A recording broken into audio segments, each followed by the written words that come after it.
നമസ്കാരം. റാഫ്റ്റോക്ക് ഫുട്ബോളിലേക്ക് ഏവർക്കും സ്വാഗതം. Toni Kroos വിടവാങ്ങി.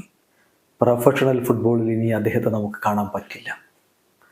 Real മാഡ്രിഡിനോടൊപ്പം UEFA champions ലീഗിൽ മുത്തമിട്ടുകൊണ്ടായിരുന്നു അദ്ദേഹത്തിൻ്റെ ക്ലബ് കരിയർ അവസാനിപ്പിച്ചത്.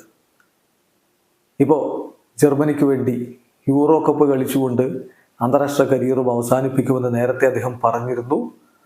എന്നാൽ UCL മുത്തമിട്ടുകൊണ്ട് ക്ലബ് ഫുട്ബോൾ അവസാനിപ്പിച്ച പോലെ യൂറോ കപ്പിൽ മുത്തമിട്ടുകൊണ്ട് അദ്ദേഹത്തിന് അവസാനിപ്പിക്കാൻ പറ്റിയില്ല.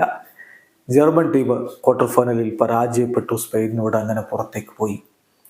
പക്ഷെ ടോണി ക്രൂസ് അദ്ദേഹം ലെജൻഡാണ്, ഒരു സംശയവും അക്കാര്യത്തിലില്ല. ആ ക്ലബ് ഫുട്ബോൾ ആവട്ടെ അന്താരാഷ്ട്ര ഫുട്ബോൾ ആവട്ടെ അദ്ദേഹത്തിൻ്റെ പ്രകടനം വല്ലാത്തതായിരുന്നു. ഏറ്റവും ഒടുവിൽ കളിച്ച മത്സരത്തിലും തൻ്റെ മികവ് മുഴുവൻ പുറത്തെടുത്ത് കളിച്ചിട്ടാണ് ക്രൂസ് വിടവാങ്ങുന്നത്. ഇപ്പോൾ ഇന്നലത്തെ കളി നോക്കുക. അദ്ദേഹം 102 ടച്ചുകളാണ് ഇന്നലെ അദ്ദേഹം കളിയിൽ നടത്തിയത്. മോസ്റ്റാണ്. ആ കളിയിൽ ഏറ്റവും അധികം ടച്ചുകൾ നടത്തിയ അദ്ദേഹമാണ്. മോസ്റ്റ് ആക്യുറേറ്റ് പാസസ് ഇന്നലെ വന്നത് ആരുടെ ഭാഗത്തു നിന്നാണ്?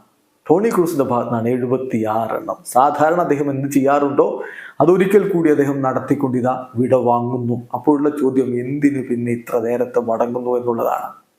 ഇപ്പോൾ ഈ യൂറോ കപ്പിൽ അദ്ദേഹം 5 കളികൾ കളിച്ചിട്ട് 591 തവണ ബോൾ ടച്ച് ചെയ്തു.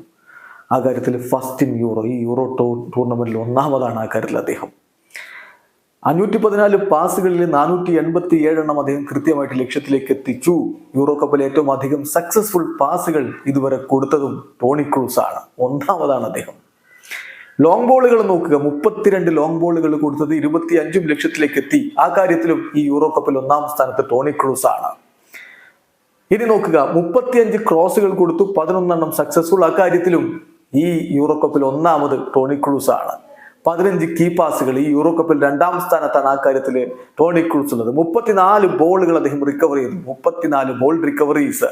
ആ കാര്യത്തിലും ഈ യൂറോ കപ്പിൽ ഒന്നാമതാണ് ടോണി ക്രൂസ്. ചുരുക്കത്തില് എല്ലായിടത്തും ഒന്നാമത് നിന്ന് തൻ്റെ പ്രകടനം അതിൻ്റെ ഏറ്റവും മികച്ച രൂപത്തിൽ തൻ്റെ ടീമിന് വേണ്ടി നൽകിക്കൊണ്ടാണ് അയാൾ വിട വാങ്ങുന്നത്. വീണ്ടും ആ ചോദ്യമായിരുന്നു, ഒരല്പം നേരത്തെ ആയി പോയില്ലേ ആ മടങ്ങിപ്പോക്ക്? കാർലോ ആഞ്ചലോട്ടി പറഞ്ഞ പോലെ ഒരൊറ്റ ഫോൺ കോൾ മതി യൂട്ടേൺ അടിക്കാൻ. പക്ഷേ ക്രൂസിന്റെ സ്വഭാവം വെച്ച് അതിനുള്ള സാധ്യത കാണുന്നില്ല. വീഡിയോ അവസാനിക്കുന്നു. ഫുട്ബോൾ ലോകത്ത് കൂടുതൽ വിശേഷങ്ങളുമായി റഫ്റ്റോക്സ് കൊണ്ടുവെത്താം.